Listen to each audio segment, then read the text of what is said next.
A paz do Senhor Jesus, estamos iniciando mais um Instantes Finais, a sua aula de escatologia do seu lar.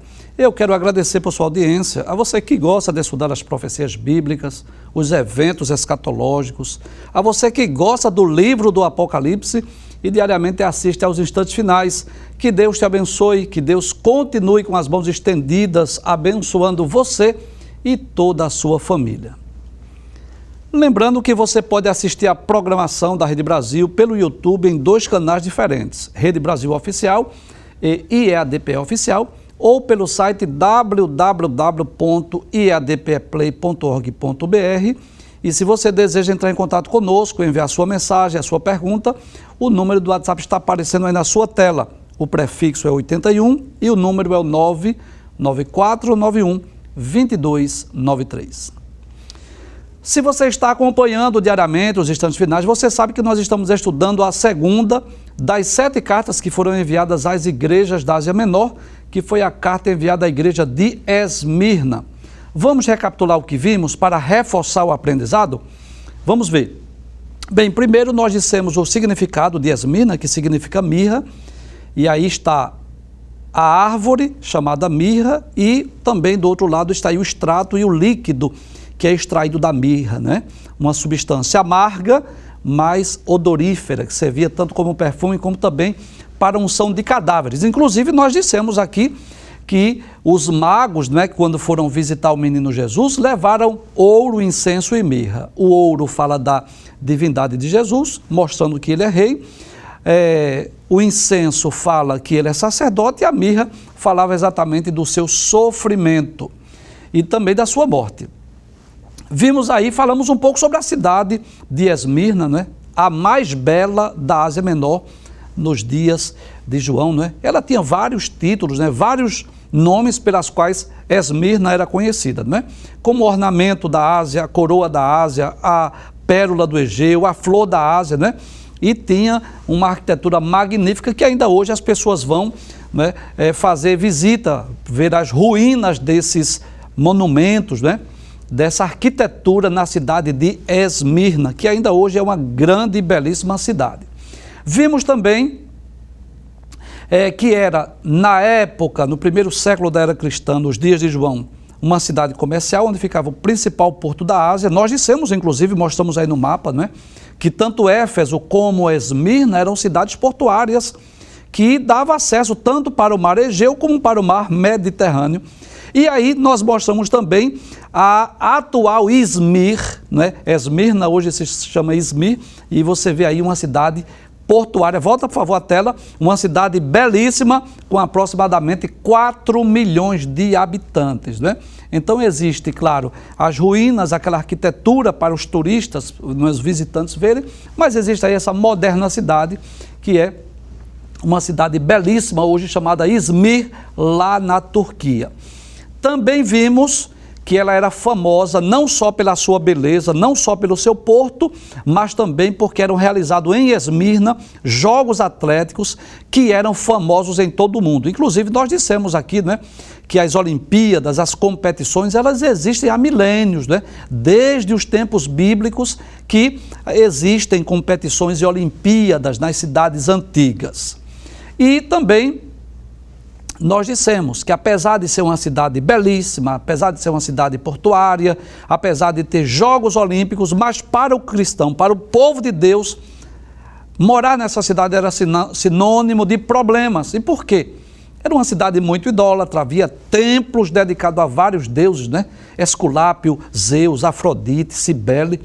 E havia forte resistência e oposição ao cristianismo. Ser cristão em Esmirna era sinal de um grande desafio, em resumo, era estar correndo o risco de morte, né? Poderia ser morto porque os cristãos não adoravam os imperadores. Passa a tela, por gentileza. Você vê aí, por exemplo, uma das imagens que os imperadores, né, erigiam nas cidades, eles exigiam adoração e queriam que fossem considerados como deuses. E como os cristãos, claro, não adoravam essas imagens, não participavam do culto ao imperador, eles eram taxados como rebeldes e eram perseguidos. Então, nós também começamos o estudo acerca dos versículos, né? capítulo de número 2, versículos 1 a 7, fala da carta endereçada à igreja de Éfeso. E a partir do versículo 8 até o versículo de número 11, a carta enviada à igreja de Esmirna. Então, vimos que o anjo daquela igreja possivelmente era Policarpo, que foi discípulo de João. E Jesus se revela àquela igreja como o primeiro e o último, que fala da sua eternidade. Nós explicamos sobre isso aí. Jesus é eterno. É esse o sentido dessa expressão primeiro e último. E Jesus se revela também como aquele que foi morto e reviveu. Por quê? Porque Jesus sabia muito bem que os crentes, os cristãos de Esmirna estavam sendo perseguidos, muitos estavam sendo mortos e Jesus estava, na realidade, fazendo uma promessa. Quando Jesus diz aquele que foi morto e reviveu, estava dizendo, olha, se você morrer, mas você vai reviver, você vai ressuscitar. Era esse o objetivo de Jesus quando se manifesta ou se revela como aquele que foi morto e reviveu. Vimos no versículo de número 9, que Jesus é onisciente, conhece todas as coisas e ele conhecia, não é? Tanto as obras quanto a tribulação e a pobreza lá de Esmirna. Só que há um detalhe aí. Jesus disse que conhecia a pobreza, mas diz que tu és rico, porque materialmente, não é? Os cristãos de Esmirna eram pobres na realidade, mas espiritualmente eram ricos, porque eram salvos, né? E Jesus também faz menção à blasfêmia daqueles judeus incrédulos, que se dizia judeus, mas na realidade não era o povo de Deus, mas que era na realidade a sinagoga de Satanás. E por quê? Nós dissemos aqui, os judeus incrédulos incitavam as lideranças, as autoridades, tanto religiosas quanto políticas, para perseguirem os cristãos. Passe a tela, por gentileza. Nós vimos ainda no versículo de número 10, que nós não concluímos esse versículo. Hoje vamos só recapitular o que vimos para darmos continuidade. Jesus diz, nada temas das coisas que há de padecer. Mas, na verdade, Jesus não estava prometendo que ia dar livramento a ninguém, não. Olha, ele explica, não temas, e Jesus adverte que coisas piores estavam ainda para acontecer. O quê? Jesus diz, o diabo vai lançar algum de vós da prisão.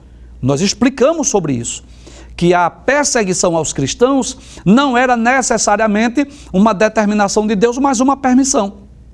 E quem era que estava por trás daquele ódio contra os cristãos? O diabo.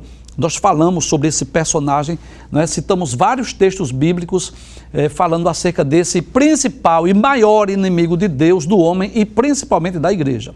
Aí Jesus diz, olha, o diabo vai lançar algum de vós da prisão, mas para quê? Para que vocês sejam tentados, para que vocês se sintam abandonados e vocês queiram negar a fé. Por quê? Nós explicamos isso também, quando o cristão está na prova, por dificuldade, passando por tribulações, Satanás aparece para dizer, cadê o teu Deus, né? Explicamos ontem.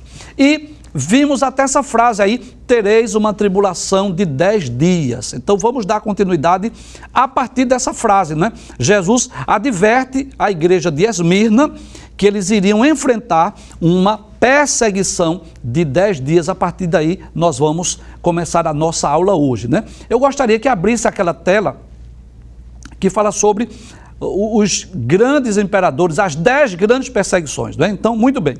Quando Jesus diz, tereis a tribulação de 10 dias, e como nós já dissemos no programa anterior, Jesus estava se referindo a estes imperadores. Nero, Domiciano, Trajano, Aurélio, Severo, Máximo, Décio, Valeriano, Aureliano e Diocleciano, que perseguiram os cristãos, perseguiram a igreja. Então, nós vamos perceber que Jesus estava se referindo exatamente a essa intensa perseguição. Pode voltar a tela para nós, por favor? Essa intensa perseguição que ainda estava por vir. Os cristãos de Esmirna já eram perseguidos, mas coisas piores estavam por acontecer. E é interessante, nós já dissemos aqui que a igreja de Esmirna fala do segundo período da história da igreja. E o fato de maior destaque no segundo período da história da igreja foi exatamente a perseguição ao cristianismo, a perseguição contra o povo de Deus que foi realizada pelos imperadores romanos. Isso ocorreu principalmente no segundo e terceiro século, do ano 100 até o ano 312. A história diz que a igreja sofreu 10 grandes perseguições distintas, desde o reinado do imperador Nero até Diocleciano. Em uma série de editos, determinou-se, não é, que os exemplares da Bíblia fossem queimados. Foi ordenado por esses imperadores que todos os templos cristãos construídos em todo o império fossem destruídos. Além disso, eles exigiam que todos os cristãos renunciassem à fé, negassem a Cristo. E aqueles que não faziam isso perderiam a sua cidadania romana e ficava sem proteção alguma do Império Romano. Em alguns lugares, os cristãos eram encerrados dentro dos templos. Eles colocavam todos os cristãos dentro do templo e depois ateavam fogo. E todos os membros no seu interior eram incendiados, né? Diz a história que o imperador Diocleciano, ele erigiu um monumento com inscrição escrita assim: em honra ao extermínio da superstição cristã. Então, durante mais de 200 anos, a matança cristã foi simplesmente incalculável. Em uma só catacumba de Roma, foram encontrados os ossos de 174 mil cristãos aproximadamente.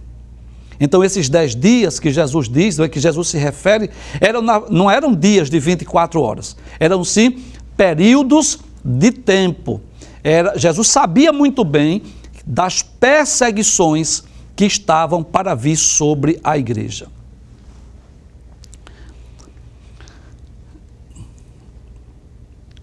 É interessante, né, que nos dias de hoje existe uma igreja cristã em cima do túmulo de Diocleciano.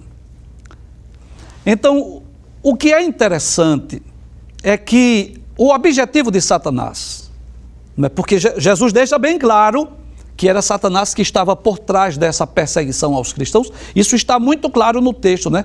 Ainda no versículo de número 10. E é interessante que o que era que Satanás visava? Qual era o propósito de Satanás? Era que os cristãos, ao serem presos ou ao serem mortos, parassem de evangelizar, negassem a fé, abandonassem o cristianismo e o cristianismo fosse extinto. Só que há um detalhe que nós não podemos negar. Jesus disse, isso está em Mateus capítulo 16, se eu não estiver enganado, versículo 18, Jesus disse, olha, eu vou instituir a minha igreja e as portas do inferno não prevalecerão contra ela. Então a igreja é, na verdade, o único exército do mundo que é vitorioso. Vitorioso falando do exército, né? Antes mesmo da sua fundação. É impossível que a igreja deixe de existir. Eu vou repetir essa frase. Não há ninguém, nem no céu e nem na terra. Claro, o único que pode fazer isso é Deus, mas não tem interesse em fazer. Mas não há ninguém, nem governo, nem perseguidor, nem oponentes, nem anjos, nem nada, ninguém que possa destruir a igreja, porque a igreja é o corpo de Cristo. A igreja foi fundada por Cristo e Jesus deixou bem claro que as portas do inferno não iam prevalecer. E talvez você pergunte, por qual motivo, por qual razão Jesus permitiu a perseguição? Ele poderia ter enviado anjos para proteger os seus filhos. Jesus poderia ter enviado os seres angelicais, né, para vir à terra e dar livramento, dar proteção, mas não. Ele deixou. Eu até ilustrei aqui, eu vou relembrar o que eu ilustrei. É como se os anjos se preparassem, isso é uma ilustração, claro. Se preparassem para descer, para vir proteger os cristãos, e Jesus dissesse, não, deixe, eu sei o que estou fazendo. Porque quanto mais perseguiam os cristãos, quanto mais os cristãos eram presos e mortos, mais o cristianismo crescia, né? Mais pessoas se convertiam. Por quê? O que era que fazia com que as pessoas recebessem Jesus como seu Salvador, mesmo no dia da perseguição? Era que os cristãos, muitos deles, se não todos, eles não negavam a fé. Queimados vivos, devorados pelas feras, né? Muitos deles foram incendiados dentro dos templos, mas não abandonaram a sua fé. E é interessante que a igreja cresceu, a igreja espalhou-se pelo mundo e a igreja manteve a sua pureza doutrinária. Não é? É como se o sangue dos cristãos se tornassem sementes e a mensagem do evangelho se expandiu para todo o mundo. Mas voltando ao texto, Jesus diz àquela igreja: ser fiel até a morte. Abre o texto, por favor. Aí ele diz assim: tereis uma tribulação de 10 dias, ser fiel até a morte. Né? Então Jesus não promete proteção, Jesus não promete que vai livrar os seus filhos, mas estava dizendo assim: seja fiel, permaneça fiel. Então, é como se Jesus estivesse encorajando os cristãos, exortando os cristãos a permanecerem fiéis, ainda que isso lhes custasse a própria vida. Isso nos ensina, não é? Uma grande lição. Que o que Jesus quer de cada um de nós é exatamente essa fidelidade. Até o ponto de, se for possível, se for preciso, morrer por ele, morrer pelo evangelho, se for necessário. Nós somos chamados a sermos fiéis até as últimas consequências, até as últimas circunstâncias. E é interessante que Jesus já havia advertido isso enquanto esteve aqui na terra. Que coisa interessante. Abra a sua Bíblia se você puder. Eu sempre aconselho, sugiro aos irmãos, se puderem, esteja com a sua Bíblia aberta, leia os versículos, confira os textos bíblicos. Veja o que Jesus disse lá em Mateus capítulo 5, versículos 10 a 12. No Sermão da Montanha, Jesus diz: bem-aventurados, você sabe, bem-aventurados é feliz ou muito feliz. Bem-aventurados os que sofrem perseguições. E ele diz: por causa da justiça. Claro, essa perseguição aqui é por causa da justiça, não é por coisas erradas que a pessoa fez, não é? Porque deles é o reino dos céus. Versículo 11: bem-aventurados sois vós, quando vos injuriarem e perseguirem e mentindo disserem todo mal contra vós por minha causa. Aí Jesus diz: alegrai-vos, exultai, porque é grande o vosso galardão nos céus. Jesus não disse assim: olha, se vocês forem perseguidos por causa do meu nome, fique triste, angustiado, abatido. Não, alegrai-vos, exultai-vos, porque é grande o vosso galardão nos céus. Aí Jesus deixa bem claro: porque assim perseguiram os profetas que foram antes de vós. Então Jesus já havia advertido, alertado a igreja, da mesma forma que perseguiram os profetas lá do Antigo Testamento, vão perseguir vocês, pelo fato de vocês me seguirem. Eu já li esse texto em outros programas, mas eu quero ler mais uma vez. Evangelho escrito por João, capítulo de número 16. Veja que coisa interessante, versículos 1 e 2. Jesus diz assim: tenho-vos dito essas coisas para que vocês não se escandalizem. O que é, Jesus, que tu vai dizer que é para nós não nos escandalizarmos? Aí ele diz: expulsar-vos-ão das sinagogas. Vem mesmo a hora que qualquer que vos matar, cuidará fazer um serviço a Deus. Então veja que coisa interessante. Os judeus, por exemplo, quando estavam incitando as autoridades religiosas a perseguir os cristãos, pensavam eles que estavam fazendo um serviço para Deus. Era como Saulo de Tarso, né? Que antes da sua conversão perseguia os cristãos. Mas todo o sofrimento e provação que aqueles fiéis seguidores de Cristo estavam enfrentando e enfrentariam no futuro, né? Teriam uma recompensa, né? E qual é a recompensa? Vamos ver o que é que o texto diz? Aí Jesus diz: ser fiel até a morte. Volte o texto, por favor. Aí ele diz: e dar-te-ei a coroa da vida, né? Então é interessante nós lembrarmos isso. Jesus, aqui na terra, também sofreu, também padeceu. E colocaram sobre a sua cabeça uma coroa de espinhos. Mas depois que ele ressuscitou, ele está com uma coroa de glória, não é? E para os cristãos de Esmirna e todos aqueles que sofrem no mundo inteiro, pode até passar pelo sofrimento, pode até passarem pela morte, mas depois vão receber aquela coroa prometida a todos que amam a Cristo. E há vários textos bíblicos, né, que falam sobre essas coroas, né? Então nós podemos ver, por exemplo, lá na Carta Universal de Tiago, inclusive esse Tiago aqui é irmão do Senhor Jesus, ele diz no capítulo 1, versículo 12 da sua epístola, ele diz: bem-aventurado o varão que sofre a provação, porque quando ele for provado, receberá a coroa da vida, a qual o Senhor tem prometido aos que o amam. Então, quem prometeu essa coroa foi o próprio Jesus. O apóstolo Pedro também, na sua primeira epístola, capítulo 5, versículo 4, ele também fala sobre a coroa. Ele diz assim: e quando apareceu o sumo pastor, o principal pastor, o maior pastor, ele diz: alcançareis a incorruptível coroa de glória. Então essa esperança, né, ardia no coração dos apóstolos. Tem inclusive outro texto lá do apóstolo Paulo, né, na segunda carta de Paulo a Timóteo, no capítulo 4, é um texto bem conhecido, que é muito lido nas cerimônias fúnebres.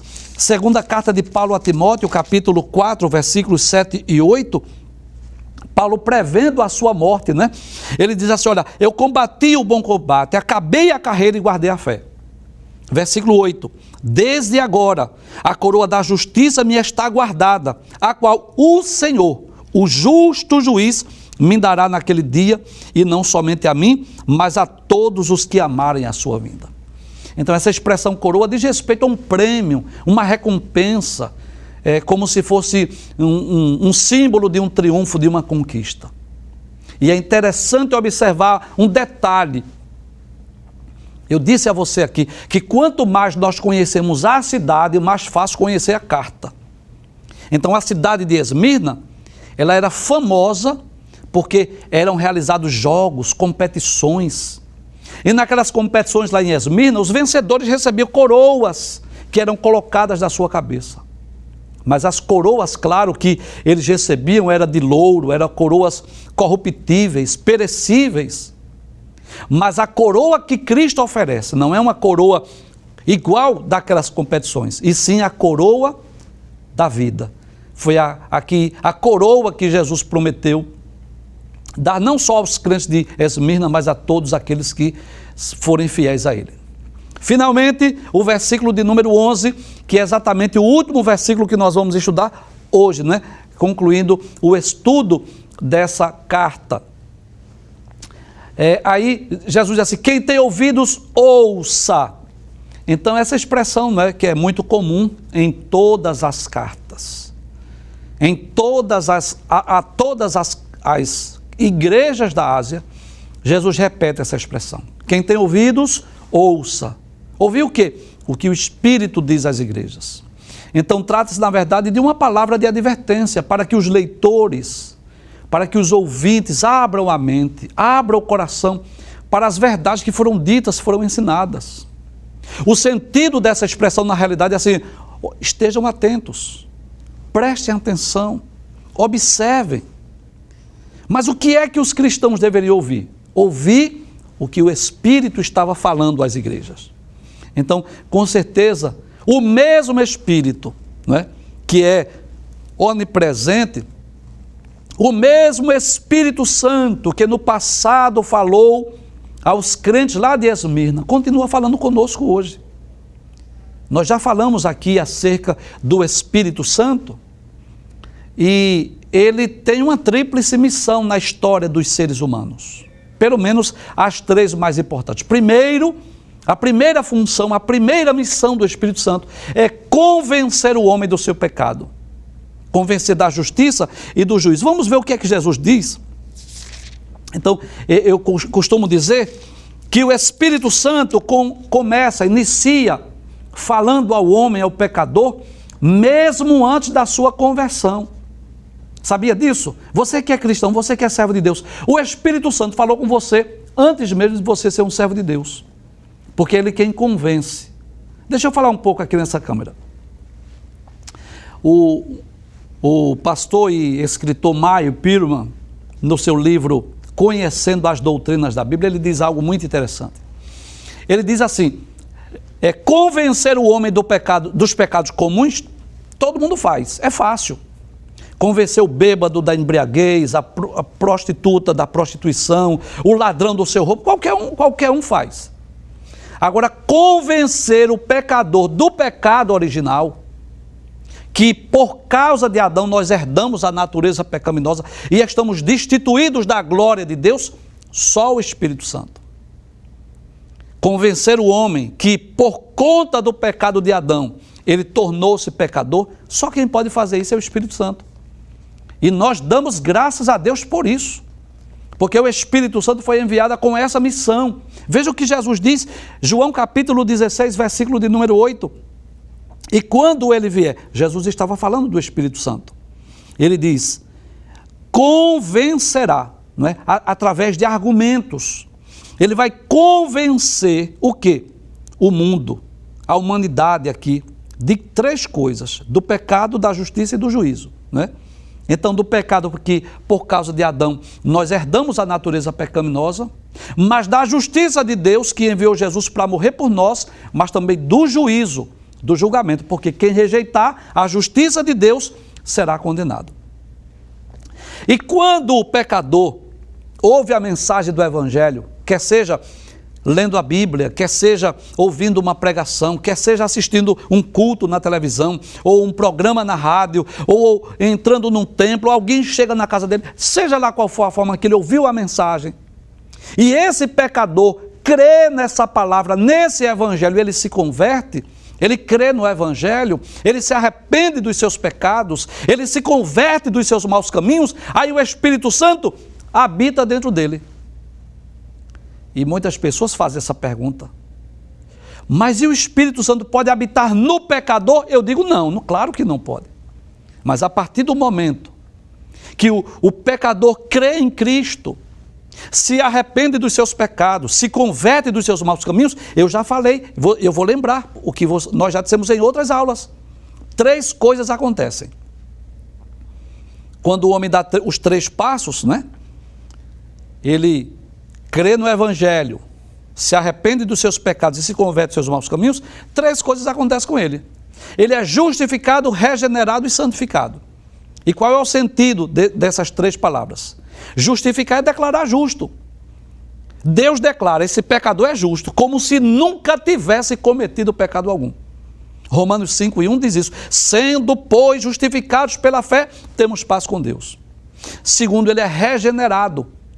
O que é regenerado? Ele nasce de novo.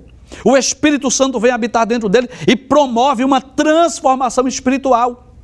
Muda, transforma a natureza daquela pessoa, daquele pecador. E além dele ser regenerado, dele se tornar uma nova criatura, 2 Coríntios 5:17. Assim que, se alguém está em Cristo, nova criatura é. As coisas velhas passaram e eis que tudo se fez novo. Em terceiro lugar, o Espírito Santo vem santificar o crente. Veja que sabedoria de Deus. Deus sabia muito bem que se o pecador ouvisse a mensagem do Evangelho, ainda que ele se arrependesse dos seus pecados e se convertesse dos seus maus caminhos, mas se não houvesse um auxílio diário, permanente, interno nele, jamais ele permaneceria na fé. Vou dar um exemplo aqui. Imagina uma pessoa que passou 50 anos fazendo coisas erradas. 50 anos no mundo, né? Fazendo tudo que o mundo oferece. Aí recebe Jesus aos 50 anos. Aí eu pergunto, ele sozinho conseguiria mudança, transformação, abandonar os vícios, o pecado? Claro que não.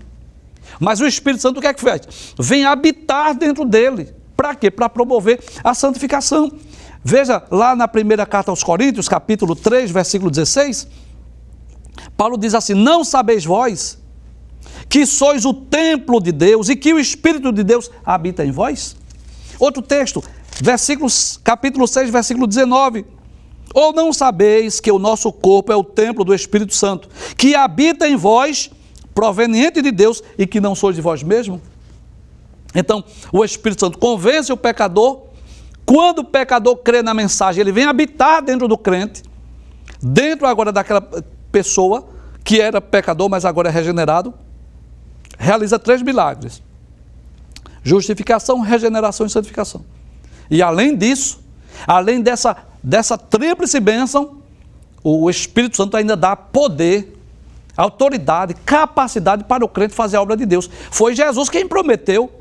Está em Atos capítulo 1, versículo 8. Jesus disse assim: olha, vocês vão receber a virtude, e virtude aí é poder.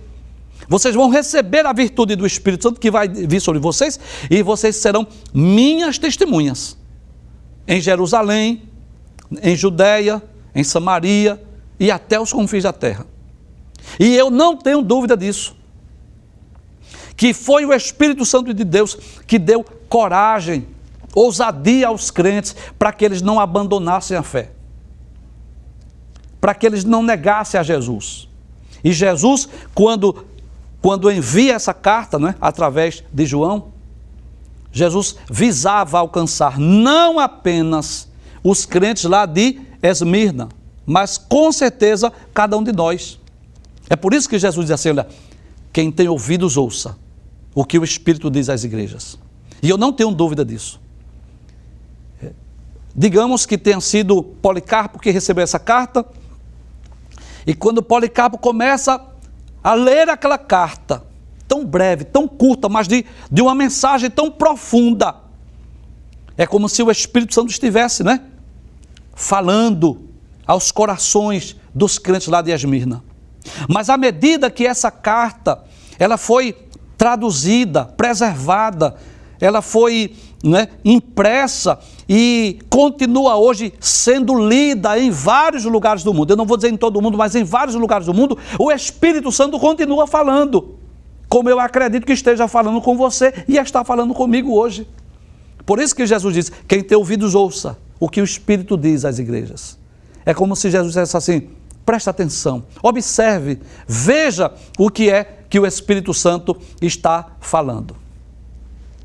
Finalmente, Jesus conclui a carta fazendo uma promessa. Como é comum em todas as cartas, sempre há promessa, mas para quem há promessa?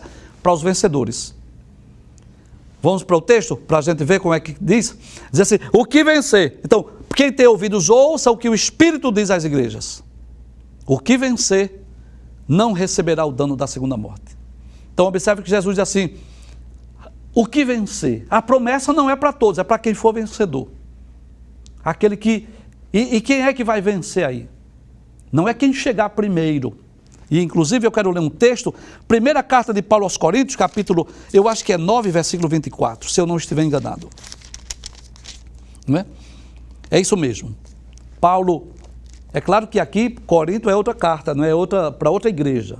Não é Esmirna aqui, mas eu quero tomar por base aqui, porque lá em Esmirna havia muitas competições, né? E quem é que ganha o prêmio nas competições? São aqueles que chegam primeiro, né? Os primeiros a atravessarem a linha de chegada. Mas essa promessa que Jesus faz não é para quem chegar primeiro, é para quem chegar lá. Não importa se você chegou primeiro ou chegou por último. O importante é chegar lá. Então, o que vencer? Deixa eu ler logo esse texto aqui, eu vou voltar para Apocalipse capítulo 2, versículo de número 10. Aí, Paulo diz primeiro aos Coríntios 9 e 24. Não sabeis vós que os que correm no estádio, todos na verdade correm, mas só um leva o prêmio? Só um leva. Aí Paulo diz, correi de tal maneira que o alcanceis.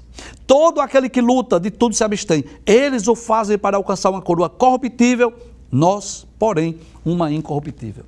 Então a promessa de Jesus não é para quem chegou primeiro, mas é para quem vencer. Aquele que perseverar, aquele que não negar a Cristo, aquele que não abandonar a cruz, aquele que perseverar em seguir a Cristo. Não basta começar bem a vida cristã, é preciso persistir, continuar, mesmo em meio às provas, mesmo em meio às lutas, mesmo em meio às adversidades, mesmo em meio às circunstâncias adversativas.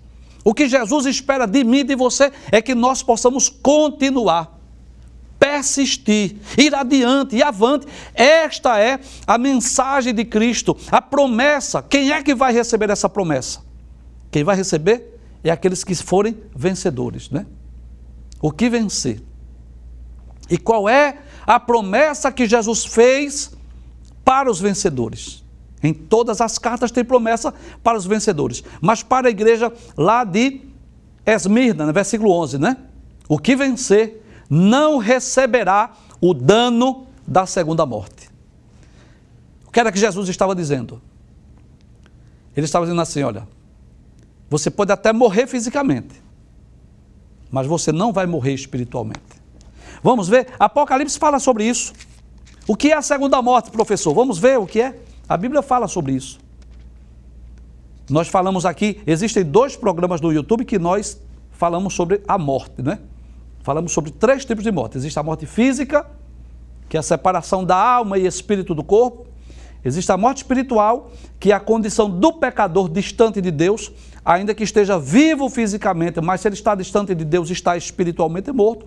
E existe a morte eterna, que é chamada de segunda morte. Apocalipse capítulo 20, versículo 6, diz assim: bem-aventurado e santo aquele que tem parte na primeira ressurreição. Porque primeira ressurreição é a ressurreição dos justos. Segunda ressurreição é a ressurreição dos ímpios, dos pecadores. Aí diz a Bíblia, sobre estes quem? Que faz parte da primeira ressurreição. Aí diz assim, não tem poder a segunda morte. Ou seja, eles não serão lançados no inferno. Eles não serão lançados no lago de fogo. Veja o que diz Apocalipse capítulo 21, versículo 8. Eu não vou explicar esse texto agora, mas eu vou explicar em outros programas, né? Mas veja o que diz o versículo 8. Quanto aos tímidos, tímidos aqui não é o antônimo de extrovertido, não. O tímido aqui são os covardes. Aqueles que não perseveram em servir a Cristo, né? Porque às vezes a pessoa é um crente fiel, mas sofre de timidez, fica preocupado com esse versículo aqui. Esse tímido aqui não é aquela pessoa introvertida, não. Esse tímido aqui são os covardes. Aqueles que abandonam a fé, abandonam Cristo, abandonam sua cruz. Estes são os covardes aqui, os tímidos.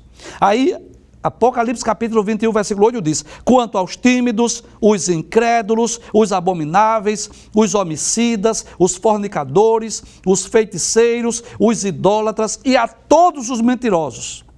Claro, que não se arrependerem dos seus pecados, que não se converterem dos seus maus caminhos, claro. A sua parte será no lago de fogo, no lago que arde com fogo e enxofre, o que é a segunda morte. Vamos voltar para o texto para nós concluirmos o programa. Aí, Jesus diz, né? O que vencer não receberá o dano da segunda morte. É como se Jesus dissesse assim, olha, você pode até ser perseguido pelos imperadores. É como se Jesus dissesse assim, você pode até ser queimado vivo. Você pode até ser morto pelas feras. Você pode até ser decapitado. Você pode até perder todos os seus bens. Mas se você persistir, se você continuar, se você não desistir, se você não abandonar a fé, você não vai receber o dano da segunda morte. Você não vai para o inferno. Você não vai perecer no lago de fogo. Você não será condenado no grande dia do juízo final. E esta promessa, claro, embora feita há cerca de 2 milênios, a igreja de Esmirna, a igreja que estava sendo perseguida, claro que se aplica a cada um de nós. Quantos servos de Deus não foram mortos? Não foram queimados também? Quantos servos de Deus não estão sendo perseguidos? Simplesmente porque são cristãos? Simplesmente porque são servos de Jesus Cristo? E esta palavra, eu não tenho dúvida, que o Espírito Santo continua falando hoje. Aquele que vencer, aquele que perseverar em me seguir, aquele que não negar a Jesus, aquele que não abandonar a sua cruz, aquele que não negar a sua fé, ainda que você seja morto fisicamente, mas você não morrerá eternamente. E da mesma forma que Jesus morreu e ressuscitou, aqueles que forem fiéis a Cristo, que vierem a morrer, hão de ressuscitar.